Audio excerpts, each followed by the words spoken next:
As Mu Juling slowly approached, Zhao Mu scratched her head. When she reached him, she suddenly scolded him, angrily shouting while pointing a finger at his face, blaming him for being careless and reckless in his decisions. As her gaze shifted coldly toward Boss Niu's two subordinates, Mu Juling reminded Zhao Mu that she had told him long ago, when facing an enemy, merely retaliating was never enough. One had to uproot everything completely to truly put an end to it. Hearing this, the two subordinates of Boss Niu immediately flew into a rage and shouted back at Mu Juling. They mocked her words as arrogant nonsense and openly questioned who she even thought she was. With sneers on their faces, they even asked whether she knew who their boss was. At that moment, Mu Juling's eyes suddenly changed, glowing with a terrifying red light. With unwavering confidence, she introduced herself as Mu Juling and coldly asked whether they had a problem with her. The overwhelming pressure that erupted from her caused the two subordinates to tremble in fear. They exchanged glances, repeatedly murmuring her name as terror filled their faces. Once they finally realized who she was, they immediately turned and fled. Recognizing her as a senior sister from the inner sect, they hurriedly urged each other to escape and prayed that Mu Juling would not remember their faces. As they ran, one of them shouted that they were only following Boss Niu's orders and had nothing to do with the incident. Mu Juling clicked her tongue in annoyance as she watched them disappear, coldly mocking them as a bunch of cowards. She then turned her attention back to Zhao Mu and pointed at him. Startled, Zhao Mu asked what he had done wrong. Instead of answering, Mu Juling suddenly grabbed his arm and pulled him into her embrace, pressing him tightly against her chest. Her cheeks flushed red as she asked if he had already forgotten. If anything dangerous were to happen, all he needed to do was mention her name. Zhao Mu was left speechless by what he heard.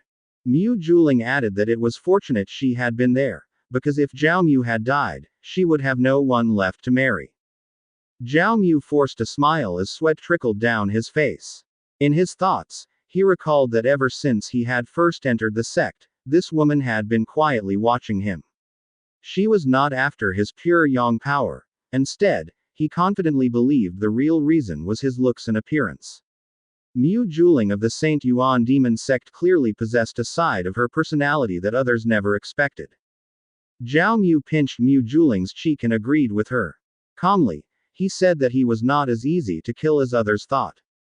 Mu Juling smiled and replied that her future husband could not be allowed to face any danger. With a smile, she beckoned Zhao Mu to follow her. The two of them ran through the bustling streets, and moments later, they soared into the sky, enveloped in a radiant red aura emanating from Mu Juling. As they flew, Zhao Mu squinted one eye, thinking that flying freely through the air without a flying sword was an ability only core formation cultivators possessed. He could not help but wonder just how high Mu Juling's cultivation truly was. After a short while, they arrived at their destination and gently landed, leaving streaks of red energy lingering in the sky. Under the glowing moonlight, Zhao Mu noticed golden energy flowing all around them. He felt an incredibly dense spiritual aura and wondered whether this was the sacred core land of the Saint Yuan Demon Sect. His thoughts were interrupted when Mu Juling invited him inside, saying that this was her residence. As Zhao Mu looked around, he wondered if this was the dwelling of a personal disciple. Inside, he examined the surroundings and asked whether she truly lived there. Mu Juling explained that she only came occasionally when she had free time to read and rest, and that she rarely stayed there for long. She suddenly leapt onto the bed and lay down happily. In a gentle tone, she asked Zhao Mu why he was still standing there as if dazed and ordered him to come over immediately. Zhao Mu warned her not to test him, as his self-control was limited. Mu Juling scolded him, calling him a womanizer and rebuking the chaotic thoughts in his head. Without warning, Mu Juling tossed two books toward him. Zhao Mu immediately recognized them, the true chapter of sword control and the One Qi Mystic Hearth sword art. He could not help but wonder how she knew he wanted to cultivate sword control. Smiling, Mu Juling explained that she knew Zhao Mu had recently broken through to the foundation establishment stage and had purchased a flying sword, making his intention obvious. She added that she would also give him a flying sword. Tossing a container to Zhao Mu, she explained that the sword was a 4th-grade weapon with a cold attribute called Frost Foil. According to her, it was best suited to suppress the pure yang fire within Zhao Mu's body and could also help keep his mind free from improper thoughts. Zhao Mu forced a smile and admitted that Mu Juling was indeed very considerate. She suddenly stood up and told him to stay there for a few days to cultivate sword control, leaving the rest to her. As she walked out, she added that since Zhao Mu had already surpassed the foundation establishment stage, he no longer needed to remain a servant disciple, and someone would assist in upgrading his disciple token to the outer sect. Hearing this, Zhao Mu seriously asked who she really was. Before closing the door, Mu Juling smiled and said that she was the person he would marry in the near future. With that, she slammed the door shut. Only then did Zhao Mu realize that Mu Juling was truly a master at flirting.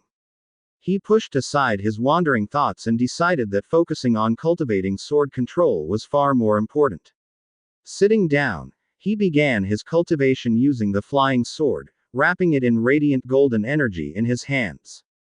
Pages from the book fluttered into the air, the words lingering and glowing in golden light. However, moments later, he suddenly collapsed onto the floor, gasping heavily for breath. He wondered whether the marrow cleansing pill had failed to improve his innate talent. He also questioned why sword control remained so difficult to grasp. Rising to his feet, he doubted whether the pill only affected the physical body and not the depth of comprehension. Even with a system, if his comprehension was weak, he felt he would ultimately fail. At that moment, a small white beast resembling a tiny bear suddenly appeared before him. The two stared at each other before Zhao Mu approached and spoke to it seriously. He thought that if primordial yang could be considered a form of giving, then perhaps comprehension could also serve as a source for system returns. A sinister grin spread across his face as he looked at the trembling little bear and remarked that it seemed bored. An idea came to him. He would teach it the multiplication table. Pressing his mouth close to the beast's ear, he recited the words one by one. Moments later, a notification appeared. Knowledge had been transferred to the demon beast, triggering a 100-fold return. The system immediately confirmed a massive increase in the host's comprehension, causing Zhao Mu's eyes to widen in shock. His idea had truly worked. The chapter ends here. Watch out for our upcoming uploads. Don't forget to like, share, subscribe, and click the notification bell so you'll always be updated on our future videos.